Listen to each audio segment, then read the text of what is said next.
આજના આ વિશેષ સઘન વિશ્લેષણમાં સાંભળનારાઓનું ખૂબ ખૂબ સ્વાગત છે. આજે આપણે એક એવા વિષય પર ચર્ચા કરવાના છીએ જે ગુજરાતી સાહિત્યનો એક અત્યંત સુંદર હિસ્સો છે. બિલકુલ. અને સાચું કહું તો આ કોઈ સામાન્ય પાઠ કે લેખ નથી. આપણે આજે મહિન્દ્રસિંહ પરમાર કૃત નિબંધ 10 ડાંગવોનો અને આના પર ઊંડાણપૂર્વક વાત કરવાના છીએ. હા, અને આજના આ ડીપ ડાઇવનો આપણો ઉદ્દેશ્ય માત્ર પ્રવાસનું વર્ણન સાંભળવાનું નથી. જુઓ, શીખનારાઓ માટે પરીક્ષાની દૃષ્ટિએ મહત્વપૂર્ણ તમામ પારિભાષિક શબ્દો, સ્થળો અને અવતરણો યાદ રાખવા એ આપણું મિશન છે. સાચી વાત છે. સાથે જ પ્રકૃતિ અને જીવન વિશેના લેખકના જે ઊંડા તત્વજ્ઞાન છે ને, એને પણ આપણે સમજવાનું છે. એટલે આ માત્ર માહિતી નથી, પણ એક અનુભવ છે. ખરેખર. તો ચાલો આ અદ્ભુત પ્રવાસને ખોલી અને સમજીએ. સૌથી પહેલા તો આપણે સ્ત્રોતની વાત કરીએ. આ લેખકે પોતાના પિતાજીને એટલે કે બાપુને પત્ર શૈલીમાં લખેલો એક જીવંત અનુભવ છે. હા, અને આ નિબંધ રખડુનો કાગળ નામના નિબંધ સંગ્રહમાંથી લેવામાં આવ્યો છે. આ નામ જ કેટલું રસપ્રદ છે, રખડુનો કાગળ. બહુ જ રસપ્રદ છે. અને હું લેખક મહેન્દ્રસિંહ તખ્તસિંહ પરમારના બહુમુખી વ્યક્તિત્વ વિશે વિચારતી હતી. તેઓ કેટલા બધા ક્ષેત્રોમાં સક્રિય છે. હા, ચોક્કસ. આપણે થોડા તથ્યો પર નજર કરીએ જે સ્પર્ધાત્મક પરીક્ષાઓ માટે બહુ અગત્યના છે. તેમનું વતન સુરેન્દ્રનગર જિલ્લાનું કુકડા ગામ છે અને તેઓ ભાવનગર યુનિવર્સિટીના ભાષા ભવનમાં અધ્યક્ષ તરીકે કાર્યરત છે. બરાબર. એટલે શિક્ષણ સાથે સીધો નાતો. પણ તેઓ માત્ર અધ્યાપક જ નથી ને. તેઓ વાર્તાકાર, વિવેચક અને દિગ્દર્શક તરીકે પણ જાણીતા છે. એક્ઝેક્ટલી. તેમની બહુમુખી પ્રતિભા તેમના પુસ્તકોમાં દેખાય છે. જો આપણે મુખ્ય પુસ્તકોની યાદી જોઈએ તો પ્રથમે તેમનો વિવેચન સંગ્રહ છે. પછી પોલિટેકનિક એ વાર્તા સંગ્રહ છે. અને ત્રીજું પુસ્તક જેમાંથી આ પાઠ લેવાયો છે તે રખડુનો કાગળ નિબંધ સંગ્રહ. પણ અહીં એક મોટો પ્રશ્ન એ થાય કે આ પાઠ માટે પત્રશૈલી જ કેમ પસંદ કરવામાં આવી હશે? એ બહુ જ સારો પ્રશ્ન છે. પત્રશૈલી એટલા માટે કારણ કે તે લેખક અને ભાવક એટલે કે વાંચનાર વચ્ચે એક બહુ જ અંગત સેતુ રચે છે. એક પર્સનલ બ્રિજ કહી શકાય. હા, જાણે લેખક સીધા આપણી સાથે જ વાત કરતા હોય એવું લાગે. બિલકુલ. આ ગદ્ય પ્રવાહી છે, છતાં તેમાં બહુ જ ઊંડાણ છે. હવે આપણે પ્રવાસની શરૂઆત કરીએ તો સૌથી પહેલો મુકામ આવે છે અંકલેશ્વર. પણ અહીં એક બહુ મોટો વિરોધાભાસ છે. હા, અંકલેશ્વરનું નામ પડતા જ સામાન્ય રીતે ધુમાડો અને કારખાના જ યાદ આવે, ખબર છે ને? તે એશિયાનું બીજા નંબરનું ઔદ્યોગિક મથક છે. સાચી વાત. લેખકના પોતાના મિત્રો પણ અંકલેશ્વરને મજાકમાં ગંદકેશ્વર કહીને બોલાવે છે. ગંદકેશ્વર, હા, નામ પરથી જ ખ્યાલ આવી જાય. છતાં આશ્ચર્યની વાત એ છે કે તે લેખકનું અત્યંત પ્રિય સ્થળ છે. કોઈને થાય કે પ્રદૂષણવાળું શહેર કોઈનું પ્રિય સ્થળ કેવી રીતે હોઈ શકે? અહીં સૌથી રસપ્રદ બાબત સામે આવે છે.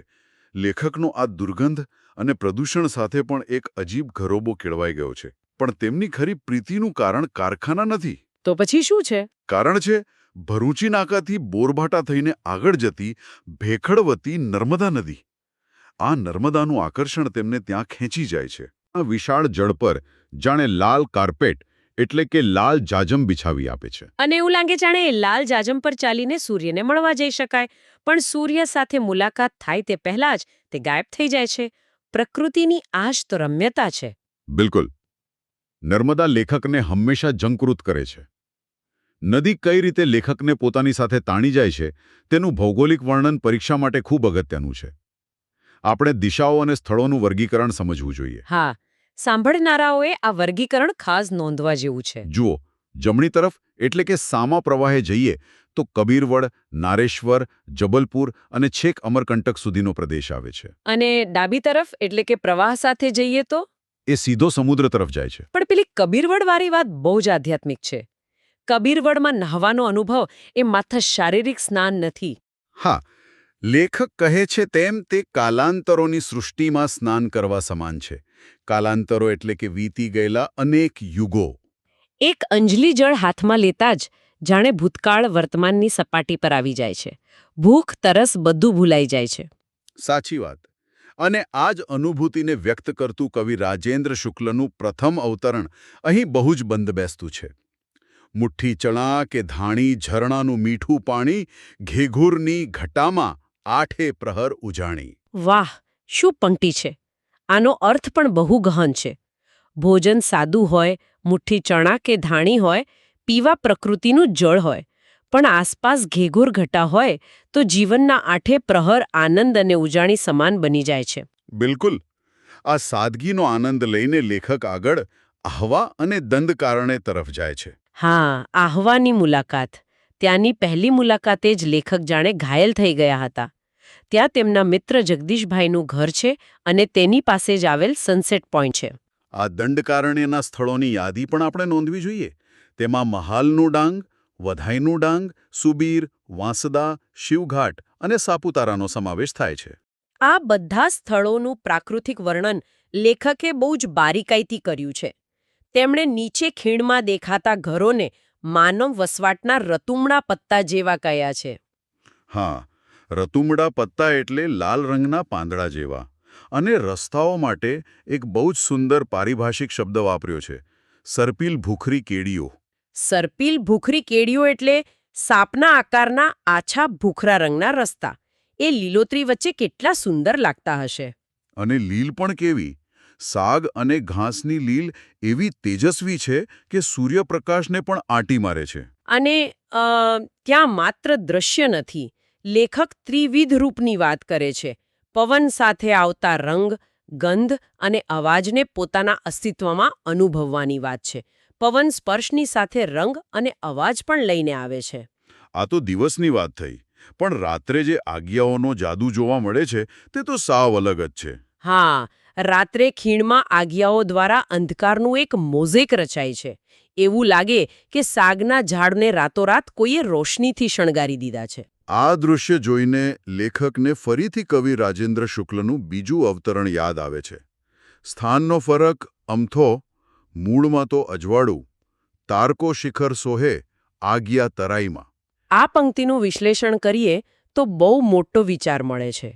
આકાશના તારા અને ખીણના આજ્ઞા વચ્ચે માત્ર સ્થાનનો જ ભેદ છે. એક શિખરથી ઉપર છે અને બીજો તરાઈમાં એટલે કે જમીન પર છે. પણ મૂળભૂત રીતે તો બંને પ્રકાશ જ છે, અજવાળું જ છે. એક્ઝેક્ટલી. ભેદભાવ માત્ર આપણી દૃષ્ટિમાં છે. આ ગહન વિચાર પછી લેખક આગળ વધે છે અને એક ધોધ પાસે પહોંચે છે, ગરમાળુનો ધોધ. હા, આશરે 300 મીટર ઊંચેથી પડતું પાણી. લેખક આ ધોધની સરખામણી જબલપુરના ધુઆંધાર ધોધના વિકરાળ રૂપ સાથે કરે છે. પણ અહીં એક બહુ મોટો વળાંક આવે છે, એક આહા મોમેન્ટ કહી શકાય. આ નદીનું નામ છે ગીરા. ગીરા. ગુજરાતીમાં ગીરાનો અર્થ વાણી અથવા ભાષા થાય છે. બિલકુલ. અને લેખક અહીં નદી, ધોધ અને નીચેના તળાવને પોતાની સાહિત્યિક ભાષાનું એક પ્રબળ રૂપક બનાવે છે. જે તેજસ્વી ગતિએ નદીનું પાણી ઉપરથી નીચે પડે છે, તેવી જ ઊર્જા અને ગતિ લેખકની ભાષામાં જન્મે છે. અને આ વાણીના ધોધ પાસે લેખક પોતાની જાતને એક બુભુક્ષુ માછીમાર સાથે સરખાવે છે. બુભુક્ષુ એટલે કે ભૂખ્યો માછીમાર, જે શબ્દોરૂપી માછલી પકડવા માટે જાળ નાખીને ઊભો છે. આ રૂપક ખરેખર અદ્ભુત છે. લેખકનું સર્જક મન પ્રકૃતિ સાથે એકાકાર થઈ જાય છે. ત્યાં વાંસના ઝુંડ પણ તેમને અલગ અલગ રૂપે દેખાય છે. હા, જ્યારે પવનથી વાંસ હલે છે ત્યારે તે ઉન્મત્ત ગજયુથ જેવા લાગે છે, એટલે કે ગાંડા હાથીઓના ટોળા જેવા. અને જ્યારે પવન શાંત હોય અને બે વાંસ ઊભા હોય ત્યારે તે એકલ દોકલ પ્રણયજન એટલે કે શાંત એકાંતમાં ઊભેલા પ્રેમીઓ જેવા લાગે છે. આ પ્રકૃતિના વિશાળ સ્વરૂપમાં લેખકનું અસ્તિત્વ જાણે ઓગળી જાય છે. આ તો પ્રકૃતિની વાત થઈ, પણ પ્રવાસ તો ત્યાંના લોકો વિના અધૂરો છે. લેખક ડાંગી લોકોની લોક સંસ્કૃતિની પણ વાત કરે છે. ડાંગ દરબાર અને આહવાની ગલીઓમાં જગદીશભાઈના બાઇક પર રખડપટ્ટી કરે છે. હા, સ્થાનિક પ્રજાની જીવંત લોકસંસ્કૃતિ, ગીતો, વાદ્યો અને તહેવારોનો અનુભવ લે છે. પણ આ રખડપટ્ટી દરમિયાન એક એવી આશ્ચર્યજનક ઘટના બને છે જે આપણને કારણ અને અસરના સંબંધમાં વિચારતા કરી દે છે. હું સમજી ગઈ. તમે પેલા સરઘસની વાત કરી રહ્યા છો ને? રસ્તામાં લેખકને એક સરઘસ સામે મળે છે અને આગળ લોકો ફટાકડા ફોડી રહ્યા હોય છે. હા, હવે સામાન્ય રીતે ફટાકડા ફૂટતા હોય એટલે આપણને શું લાગે? લેખકને પણ એવું જ લાગ્યું કે આ કોઈ લગ્ન યાત્રા હશે, વરઘોડો હશે. પણ હકીકત કંઈક સાવ અલગ જ હતી. જો આપણે એને મોટા ચિત્ર સાથે જોડીએ તો ખબર પડે કે આ લગ્ન નહોતા, પણ કોઈનું મરણ થયેલું અને ડાગુઓ નનામી લઈ જતા હતા. આ આદિવાસીઓ મૃત્યુના માનમાં ફટાકડા ફોડી રહ્યા હતા. આ સાંભળીને જ એક આંચકો લાગે. મૃત્યુની ઉજવણી. આ ભોળી પ્રજાને મરણને ઉજવવાનું આવું તાત્વિક જ્ઞાન ક્યાંથી મળ્યું હશે? આ ઘટના સાંભળનારને જીવન અને મૃત્યુના સ્વીકાર વિશે ખરેખર ગહન વિચારમાં મૂકી દે છે. બિલકુલ. અને આ જ આ આખા પ્રવાસનો નિચોડ છે. સાચી વાત. તો આજના આપણા સઘન વિશ્લેષણના નિષ્કર્ષ તરફ જઈએ તો આ માત્ર એક પ્રવાસનું વર્ણન નથી. અંકલેશ્વરના ઔદ્યોગિક શહેરમાંથી પસાર થઈને, નર્મદાની ઐતિહાસિક ધારામાં નાહીને, ડાંગના જંગલોની પ્રાકૃતિક સુંદરતા માણવી અને છેવટે આદિવાસીઓના જીવન અને મૃત્યુના દર્શન કરવા એક આધ્યાત્મિક યાત્રા છે, જે વિદ્યાર્થીઓ માટે માત્ર તથ્યો જ નહીં પણ જીવન દ્રષ્ટિ પૂરી પાડે છે. હા, અને અંતે એક ઉશ્કેરણીજનક વિચાર પણ આપણે છોડતા જઈએ, જે આપણા સૌ માટે વિચારવા લાયક છે.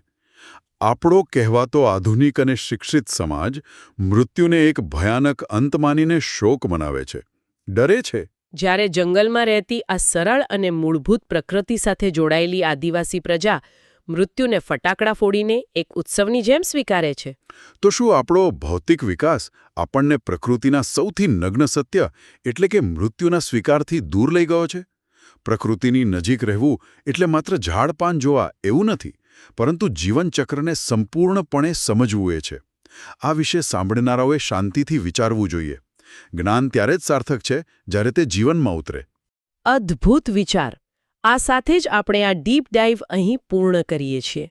આશા છે કે આ સઘન વિશ્લેષણથી સૌને નવા દૃષ્ટિકોણ અને જરૂરી માહિતી મળી હશે. ફરી મળીશું એક નવા વિષય સાથે.